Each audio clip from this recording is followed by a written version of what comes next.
నమస్తే, నా పేరు రియా. ఏపీ టుడే న్యూస్ కి స్వాగతం. ముందుగా ఈనాటి ముఖ్యాంశాలు. త్వరలో మెగా జాబ్ క్యాలెండర్ విడుదల చేస్తామన్న ఏపీ మంత్రి నారాయణ. వైసీపీ నాయకులు సైకోలు మాదిరిగా వ్యవహరిస్తున్నారంటూ విమర్శలు. పరిపాలనా సంస్కరణలు చేపట్టిన చంద్రబాబు సర్కార్. భారీగా ఐఏఎస్ల బదిలీ, సమర్థతకు పెద్ద పీట. గలమెత్తిన మెగా డిఎస్సి 2025 ఉపాధ్యాయులు. కర్నూలులో భారీ ర్యాలీ. ఉద్యోగుల మానసిక స్థైర్యాన్ని దెబ్బతీయొద్దని ప్రతిపక్షానికి విజ్ఞప్తి. ఇంటింటికి తెలుగుదేశం అంటూ అధికార పక్షం. మెగా డిఎస్సిలో అక్రమాలంటూ ప్రతిపక్షం. రాష్ట్ర వ్యాప్తంగా తెలుగుదేశం, వైఎస్ఆర్ కాంగ్రెస్ పార్టీ పోటాపోటీ కార్యక్రమాలు. ఇక వివరాలు చూద్దాం.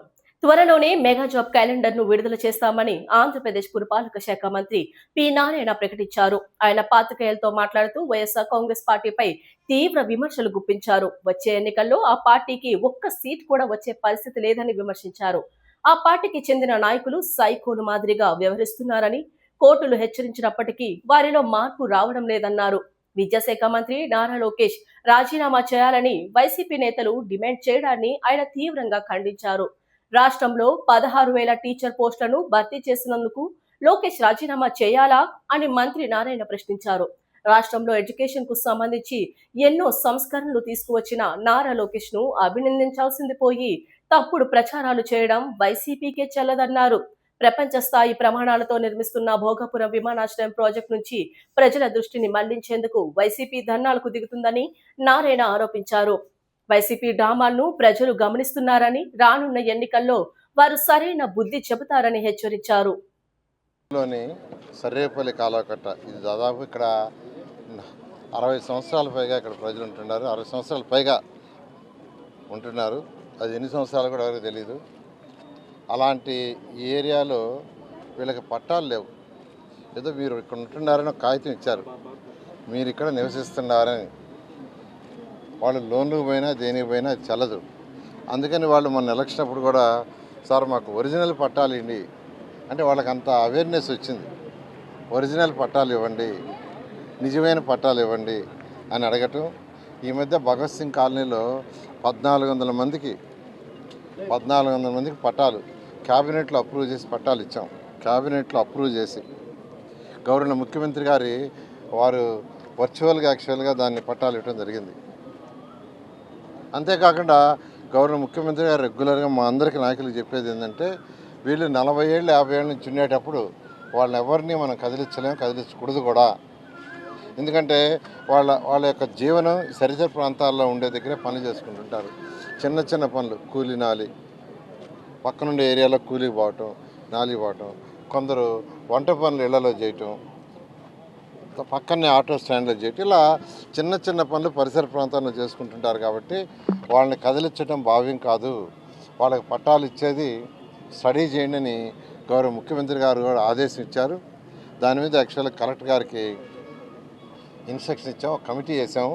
అటు irrigation department, municipal department, revenue department ముగ్గురు వర్కౌట్ చేస్తున్నారు. ఒకటి కాలువ గట్టు నుంచి 20 అడుగుల బఫర్, 20 అడుగుల వరకు పట్టాలు ఇవ్వలేరు. అది ఇవ్వటానికి కుదరదు. సుప్రీంకోర్టు ఆర్డర్ ప్రకారం, ఎన్జిటి గైడ్లైన్స్ ప్రకారం అది తప్ప మిగతా ఏరియాకి ఇవ్వటానికి పాసిబిలిటీ ఉంది.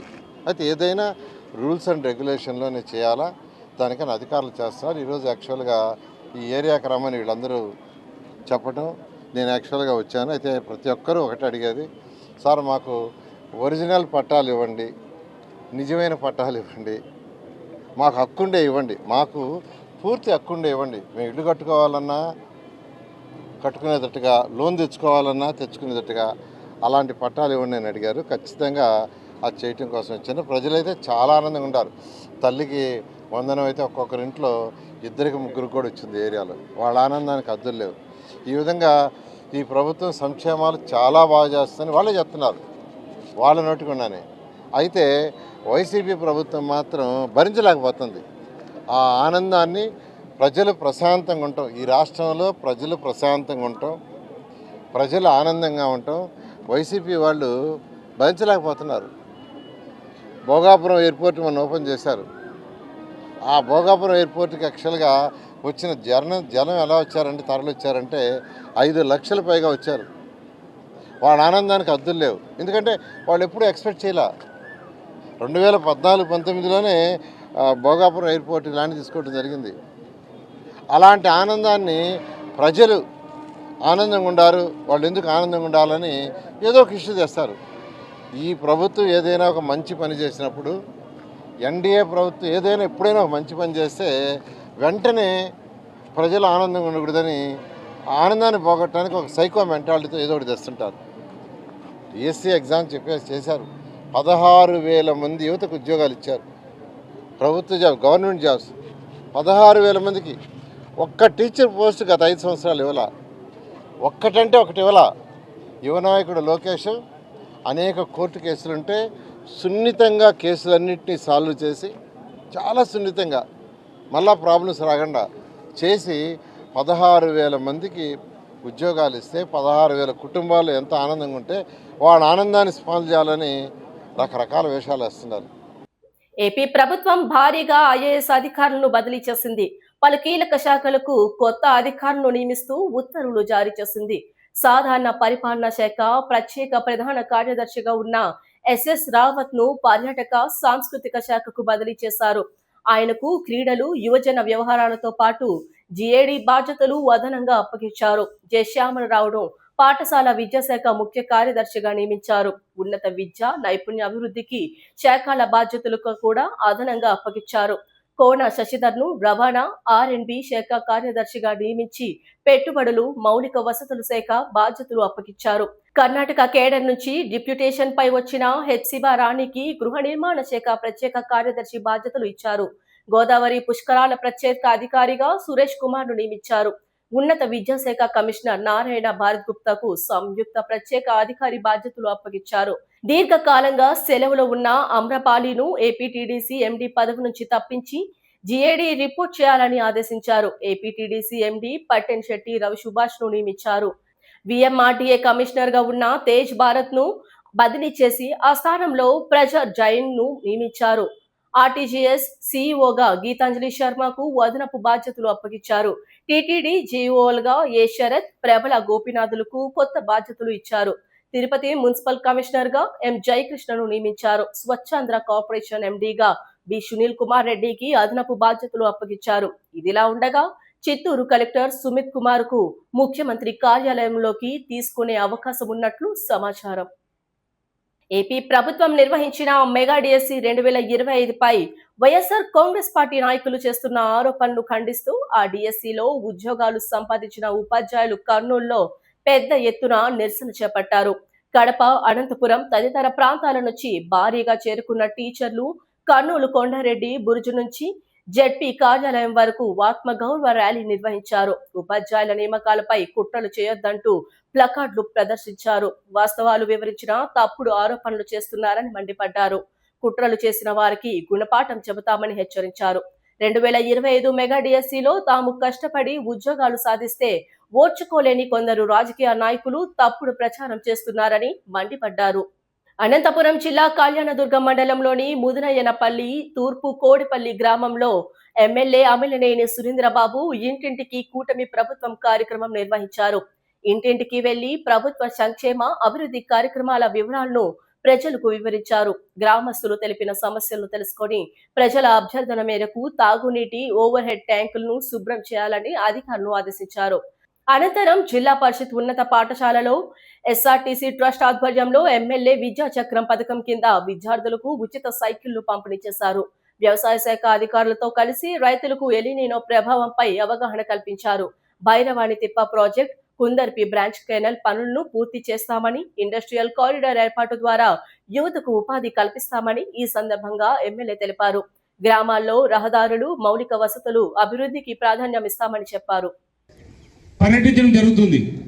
ఇదే ముద్దునాయనపల్లి గ్రామానికి వచ్చినప్పుడు చాలా మంది తల్లులంతా వచ్చి నా దగ్గరికి, ముఖ్యంగా అక్కడ మసీద్ దగ్గర, స్కూల్ దగ్గర మొత్తం చాలా మంది ఆడవాళ్ళు వచ్చి, నాయనా మాకు ఏం అవసరం లేదు, మాకు ఈ గ్రామానికి ఒక రోడ్డు వేస్తే చాలా రుణపడి ఉంటాం, ఆ రోడ్డు వేసి ఏర్పాటు చేయండి అని చెప్పి కూడా ఆ రోజు అందరూ కూడా అడగడం చెప్పారు. కానీ నాకు అనిపించింది ఆ రోజు, అంటే రోడ్డు వేయడం గవర్నమెంట్ బాధ్యతే, ఆ బాధ్యతను ఇన్ని రోజులు విస్మరించడం కూడా మనం దురదృష్టమే.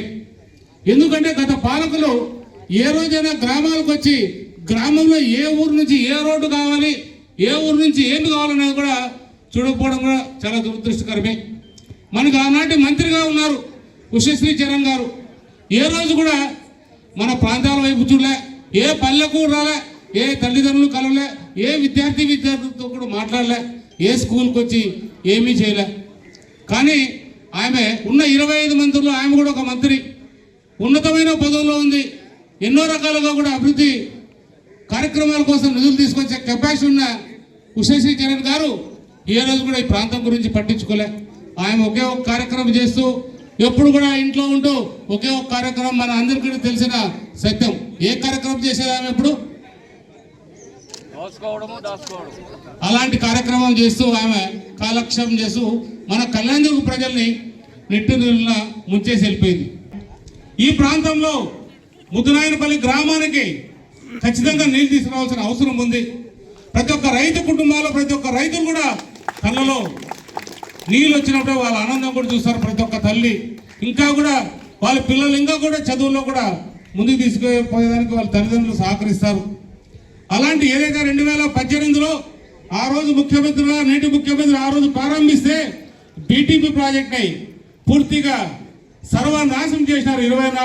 19 నుంచి 24 వరకు మనం 2.5 సంవత్సరంలో నీళ్ళు తెస్తామంటున్నారు. ఎందుకు నీళ్ళు తేలేదంటున్నారు?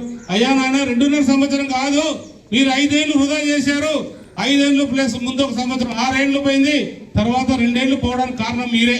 2 ఏళ్ళు పోవడానికి కారణం మీరే. 7 ఏళ్ళు పూర్తిగా ఇక్కడ రైతులకు నీరు లేకుండా చేసిన గొప్ప, అంటే ఆ రైతులను కూడా పూర్తి సర్వనాశనం చేసిన ఘనత కూడా మీకే కూడా దక్కుతుందనే విషయం కూడా తెలుసుకోవాలి. 114 చెరువులు ఏవో ప్రకటించమని చెప్తాం. నాయన ఖచ్చితంగా మీరు వస్తే ప్రతి ఒక్క వ్యక్తికి ప్రతి ఒక్క రైతుకు కూడా 114 చెరువులు కాదు, 140 చెరువులు. ఆ 140 చెరువులు కాదు, ఇంకా 50 చెరువులు యాడ్ చేసి 190 చెరువులు కూడా నీళ్లు తెచ్చే కార్యక్రమం మేము శ్రీకారం చుట్టాం. ప్రాంతంలో మనకు అతి దగ్గరగా ముద్దురాయనపల్లికున్న దగ్గరగా ఉన్న తిమ్మసముద్రంలో కూడా మీరు అనుకుంటున్నట్టు 11,000 ఎకరాల్లో కాదు మనకి ఇండస్ట్రియల్ లేఅవుట్ వస్తున్నది. 4,200 ఎకరాల్లో అక్కడ ఇండస్ట్రియల్ లేఅవుట్ వస్తుంది. మేనమామ రూపంలో వచ్చి ప్రజలకు చాలా మోసం చేశాడు. నేను మేనమామని అని చెప్పి ఏదైతే ఆయన అమ్మఒడి అని చెప్పి ఇంట్లో కుటుంబానికి డబ్బు వేశాడు. అంటే ఒక అమ్మఒడి రూపంలో ఒక బిడ్డకు డబ్బు వేస్తే ఇప్పుడు 5 మంది బిడ్డలు ఆ తల్లి తీసుకొచ్చింది.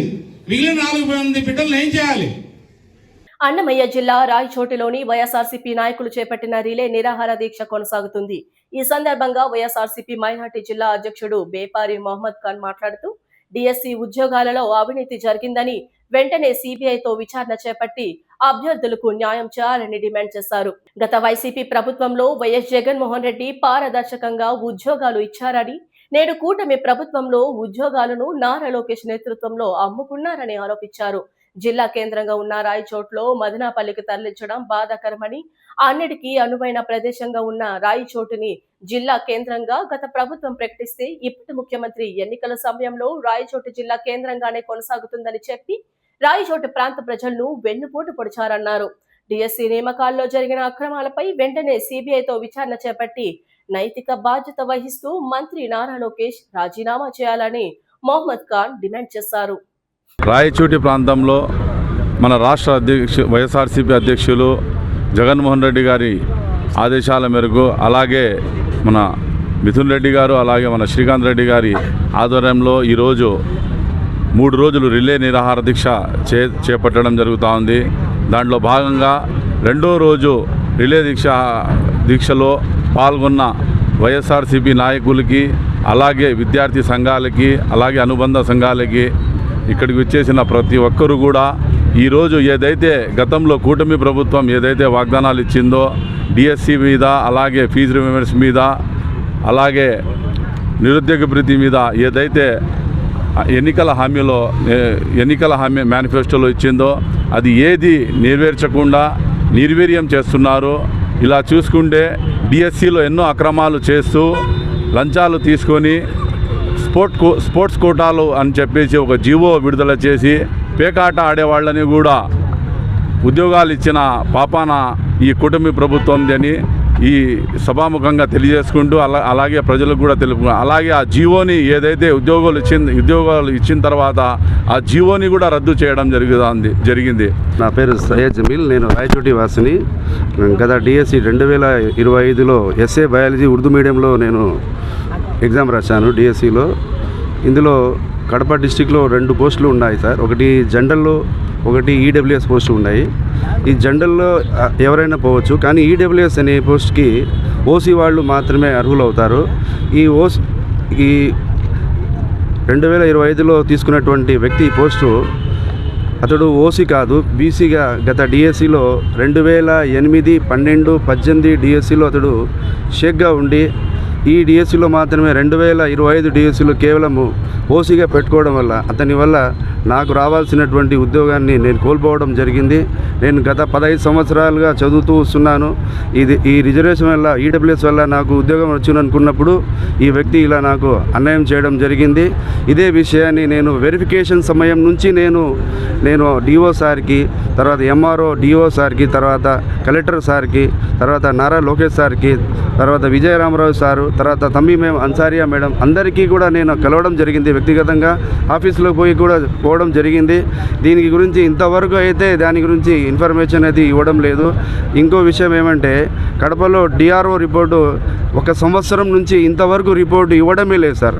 నియోజకవర్గంలో డిఎస్ఐ అక్రమాలపైన వైఎస్ఆర్సీపీ అధినేత మాజీ ముఖ్యమంత్రి వర్యులు శ్రీ వైఎస్ జగన్మోహన్ రెడ్డి గారి ఆదేశాల మేరకు శ్రీకాంత్ రెడ్డి అన్న గారి నాయకత్వంలో ఈరోజు రిలే నిరాహార దీక్షలు 3 రోజులు కూర్చోవడం జరుగుతూ ఉంది.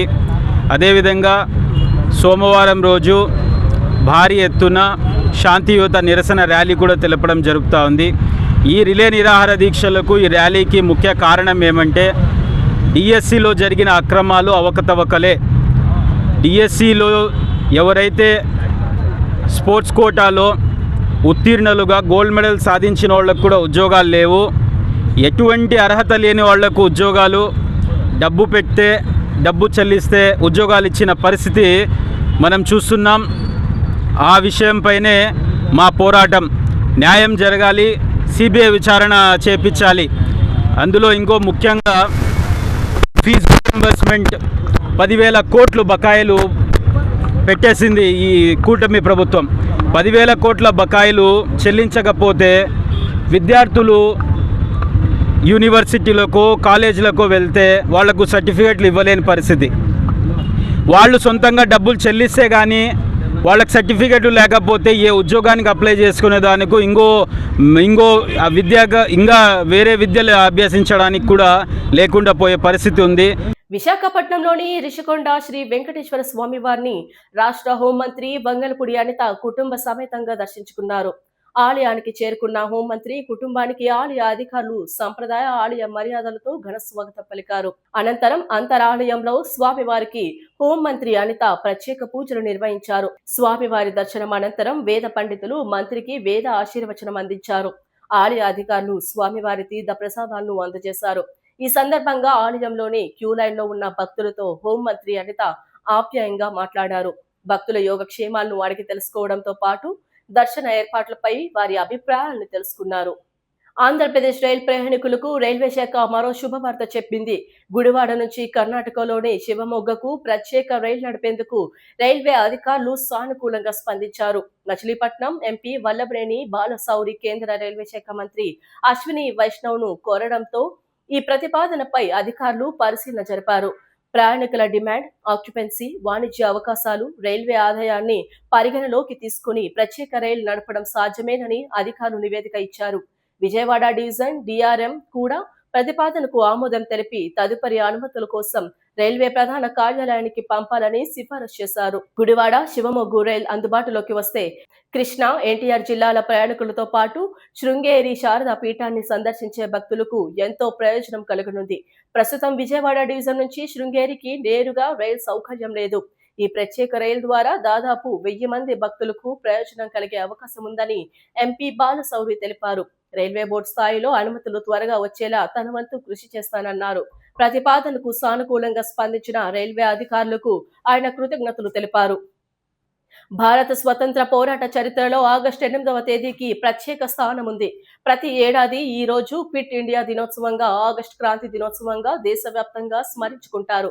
1942 ఆగస్టు 8న ముంబైలోని గోవేలియా ట్యాంక్ మైదానంలో జరిగిన అఖిల భారత్ కాంగ్రెస్ కమిటీ సమావేశంలో బ్రిటిష్ పాలనకు వ్యతిరేకంగా క్విట్ ఇండియా తీర్మానాన్ని ఆమోదించారు. ఈ సందర్భంగా మహాత్మా గాంధీ దేశ ప్రజలకు కరో యో మారో అంటే చేయడం లేదా చావండి అనే పిలుపునిచ్చారు. దీంతో స్వతంత్ర ఉద్యమం మరింత ఉధృతమైంది.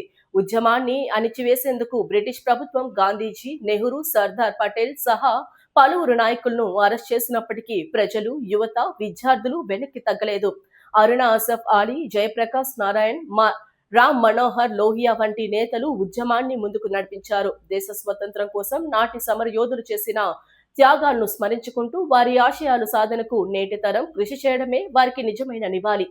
జీవో నెంబర్ 3 పునరుద్ధరించాలని 1/70 గిరిజన నేతరాలు సుప్రీంకోర్టులో వేసిన పిటిషన్లపై ప్రభుత్వం ఇంప్లెడ్ అవ్వాలని, హైడ్రో పవర్ ప్రాజెక్టుల కోసం విడుదల చేసి జీవోలను రద్దు చేయాలంటూ ఏపీలో గిరిజనులు ఏజెన్సీ ప్రాంతాలలో బంద్ పాటించారు. గిరిజన సంఘాల పిలుపు మేరకు రాష్ట్ర వ్యాప్తంగా గిరిజనులు శనివారం ఉదయం నుండి బంద్ పాటించారు. అరకులో బంద్ ప్రశాంతంగా సాగింది. ఉదయం నుండి అరకు రోడ్లు నిర్మానుష్యంగా కనిపించాయి. హోటళ్లు, టిఫిన్ క్యాంటీన్లు, టీ దుకాణాలు కూడా మూతపడ్డాయి. ప్రభుత్వ, ప్రైవేట్ పాఠశాలలు కూడా తెరుచుకోలేదు. తెల్లవారుజామున అరకు నుండి బయలుదేరి మైదాన ప్రాంతాలకు వెళ్లే బస్సులు మాత్రమే నడిచాయి. పెట్రోల్ బంకులు, ప్రైవేట్ లాడ్జీలు తెరుచుకోలేదు. పర్యాటక స్థలాలన్నీ మూతపడ్డాయి. అయితే బంద్ గురించి తెలియక అరకు వచ్చిన పర్యాటకులు కొంత ఇబ్బందికి గురయ్యారు. ఆదివాసీ స్పెషల్ డిఎస్సి సాధన కమిటీ జిల్లా కన్వీనర్, ఈరోజు మన్యం బంద్ నిర్వహిస్తూ ఉన్నాం. ఈ మన్యం బంద్ ఒక ముఖ్య ఉద్దేశం, సీఎం గారు ఇచ్చినటువంటి హామీ 100% ఉద్యోగ రిజర్వేషన్ ప్రకటిస్తామని చెప్పేసి చెప్పడం జరిగింది. ఆ హామీ ఇప్పటికీ అమలు కాలేదు. కాబట్టి అమలు చేయాలని చెప్పేసి ఈరోజు బంద్ నిర్వహిస్తూ ఉన్నాం. అలాగే 170కి సంబంధించి 1672 మంది నాన్ ట్రైబు ఆంధ్ర, తెలంగాణ రాష్ట్రం నుండి సుప్రీంకోర్టుకు 170 చట్టం సవరణ చేయాలని చెప్పేసి సుప్రీంకోర్టుకు వెళ్ళడం జరిగింది. వీటికి సంబంధించి కేంద్ర రాష్ట్ర ప్రభుత్వాలు వెంటనే కౌంటర్ పిటిషన్ వేయాలని చెప్పేసి ఈరోజు ఈ బంద్ నిర్వహిస్తా ఉన్నాం. అలాగే అల్లూరు జిల్లాను జోన్ 1లోనే కొనసాగించాలని చెప్పేసి ఉత్తర్వులు జారీ చేయాలని చెప్పేసి ఈరోజు ఈ ధర్నా ఒక ముఖ్య ఉద్దేశం. ఈ ధర్నాకు సంబంధించి అన్ని రకాల ప్రజలు, వ్యాపారస్తులు, ప్రజలు అందరూ కూడా స్వచ్ఛందంగా బంద్లో పాల్గొంటూ ఉన్నారు. కాబట్టి ఇప్పటికైనా ప్రభుత్వం స్పందించి ఈ బంద్ తర్వాత మాకున్నటువంటి డిమాండ్స్ 100% ఉద్యోగ రిజర్వేషన్, ఆదివాసీ ప్రాంతంలో స్పెషల్ డిఎస్సి నోటిఫికేషన్ విడుదల చేయాలని చెప్పేసి, సుప్రీంకోర్టులో 170 సంబంధించి ఇంప్లీడ్ పిటిషన్ వేయాలని చెప్పేసి, జోన్ 1లో కొనసాగించాలని చెప్పేసి ఇప్పుడైనా ప్రభుత్వం నిర్ణయం తీసుకుని వెంటనే ప్రకటించాలని చెప్పేసి, ఆ రకంగా ప్రభుత్వం స్పందించకపోతే భవిష్యత్తులో ఉద్యమం మరింత ఉధృతం చేస్తామని చెప్పేసి ప్రజా సంఘాల ద్వారా ఈ ప్రభుత్వాన్ని డిమాండ్ చేస్తూ ఉన్నాం. రాష్ట్ర వ్యాప్త మన్యం బంద్ జరుగుతూ ఉంది. జీవో నెంబర్ 3కు ప్రత్యామ్నాయ జీవో రాష్ట్ర ముఖ్యమంత్రి గారు ఇచ్చినటువంటి హామీ తక్షణం అమలు చేయాలని చెప్పి, 100% రిజర్వేషన్ ప్రకటించాలని చెప్పి, అదేవిధంగా 1/70 చట్టం కేంద్ర రాష్ట్ర ప్రభుత్వాలు సుప్రీంకోర్టులో అఫిడవిట్ దాఖలు చేయాలని చెప్పి రాష్ట్ర వ్యాప్తంగా మన్యం బంద్ జరుగుతూ ఉంది.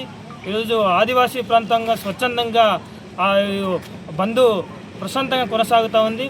కనుక తక్షణమే రాష్ట్ర ప్రభుత్వం తక్షణమే సీఎం గారు తక్షణమే జీవో నెంబర్ 3 మీద, ప్రత్యామ్నాయ జీవో మీద తక్షణమే ప్రకటించాలి. లేని పక్షంలో ఏజెన్సీ వ్యాప్తంగా మరింత ఉద్యమాలు ఉధృతం చేస్తామని చెప్పేసి సందర్భంగా హెచ్చరిస్తా ఉన్నాం.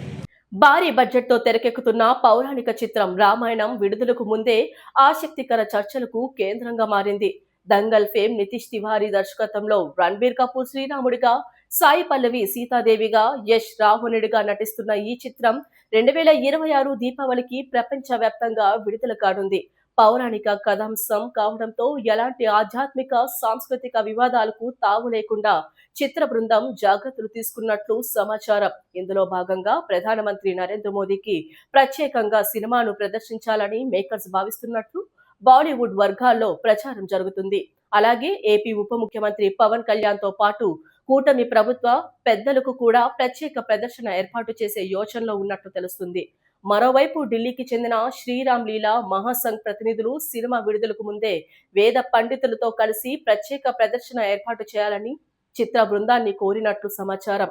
భారీ అంచనాల మధ్య తెరకెక్కుతున్న రామాయణం చిత్రానికి విడుదల తర్వాత ఎలాంటి స్పందన వస్తుందనేదే ఆసక్తిగా మారింది. సినీ నటి నిర్మాత నిహారిక కొణిదెల హైదరాబాద్ లో జరుగుతున్న బోనాల వేడుకల్లో పాల్గొని సందడి చేశారు. పాత బస్తీలోని మీరాలమ్మండి శ్రీ మహంకాళేశ్వరి ఆలయాన్ని ఆమె సందర్శించారు. ఆలయానికి చేరుకున్న నిహారికకు అర్చకులు, వేద పండితులు పూర్ణ కుంభంతో ఘన స్వాగతం పలికారు. అనంతరం అమ్మవారిని దర్శించుకున్న ఆమె భక్తి శ్రద్ధలతో బంగారు బోనాలాన్ని శిరస్సుపై ధరించి అమ్మవారికి సమర్పించారు. ప్రత్యేక పూజల్లో పాల్గొన్నారు. దర్శనం అనంతరం ఆలయ నిర్వాహకులు నిహారికను ఘనంగా సత్కరించారు. నిహారిక రాకతో ఆలయ ప్రాంగణంలో సందడి నెలకొంది. ఆమెను చూసేందుకు అభిమానులు, భక్తులు పెద్ద సంఖ్యలో తరలివచ్చారు. పలువురు ఆమెతో సెల్ఫీలు కూడా తీసుకున్నారు. వార్తలు ముగించే ముందు ముఖ్యాంశాలు మరోసారి. త్వరలో మెగా జాబ్ క్యాలెండర్ విడుదల చేస్తామన్న ఏపీ మంత్రి నారాయణ. వైసీపీ నాయకులు సైకోలు మాదిరిగా వ్యవహరిస్తున్నారంటూ విమర్శలు. పరిపాలనా సంస్కరణలు చేపట్టిన చంద్రబాబు సర్కార్. భారీగా ఐఏఎస్ల బదిలీ, సమర్థతకు పెద్ద పీట. గలమెత్తిన మెగా డిఎస్సి 2025 ఉపాధ్యాయులు. కర్నూలులో భారీ ర్యాలీ. ఉద్యోగుల మానసిక స్థైర్యాన్ని దెబ్బతీయొద్దని ప్రతిపక్షానికి విజ్ఞప్తి. ఇంటింటికి తెలుగుదేశం అంటూ అధికార పక్షం, మెగా డిఎస్సిలో అక్రమాలంటూ ప్రతిపక్షం. రాష్ట్ర వ్యాప్తంగా తెలుగుదేశం, వైఎస్ఆర్ కాంగ్రెస్ పార్టీ పోటాపోటీ కార్యక్రమాలు. ఈ వార్తలు ఇంతటితో సమాప్తం. మరో బులెటిన్లో మళ్ళీ కలుద్దాం. నమస్తే.